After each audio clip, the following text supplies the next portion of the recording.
Every new season begins with questions. Who has taken a step forward? Who looks like they're struggling? Testing provides us with a sneak peek into all of this and lays the foundation for our first ever Paddock Power Rankings.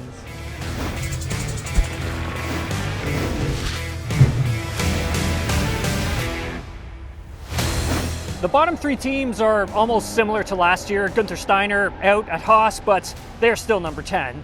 Formerly Alfa Romeo, the Stake F1 team's car does look like it has taken a step forward compared to last year's car, but I don't think it will be enough. They're ninth. I think it will be close between Alpine and Williams. Both teams have abandoned their previous design philosophies and have opted to move their cars into similar directions to that of the rest of the field. Alpine, I was told, ditched their entire car from last year, and the only thing that survived was the steering wheel. I think this learning process will hamper both squads out of the gates. That's why I see Alpine 8th, Williams 7th. The team formerly known as AlphaTauri, now VCARB, well, they're an interesting squad, and they've looked decent in preseason testing. They've taken their car philosophy in a totally new direction, one that looks to have converged closely with Red Bull Racing, the RB19. This team needs to start standing on their own 2 feet and not relying on Red Bull too much. That means in the financial department and car philosophy department as well.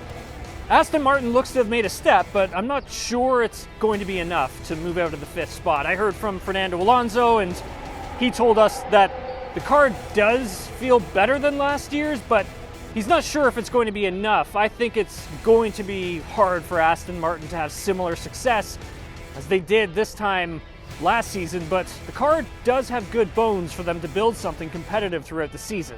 Fernando Alonso is onto the podium once again in Formula One. What a debut he is having with Aston Martin. Now, as we move into the Big Four, Mercedes has had a very busy offseason. They've totally redesigned their car concept and gone in a completely new direction.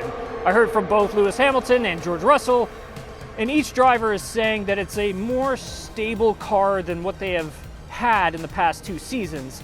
And they both feel confident in what they have underneath them. It's just going to take time to understand what they've got here and then build upon this new foundation. This chapter's still not finished. I'm still 100% focused on delivering from this team this year and trying to finish on a high. That's a big, big goal for me.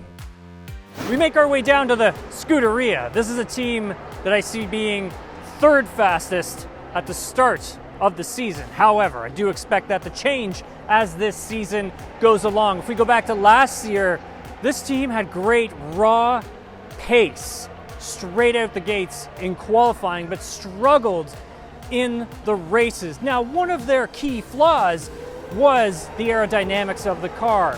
It was very sensitive to wind change and temperature. So their key focus for the beginning of this season is to really understand what they have, and do they have a race car that they can build upon and make competitive within the Grand Prix. We have gone through our program. We didn't have any major issues. I think the first good thing is that there are no surprises. Everything that we expected from this car, we got it on the real track. McLaren, this is a team who I see as being the 2nd quickest team come race day.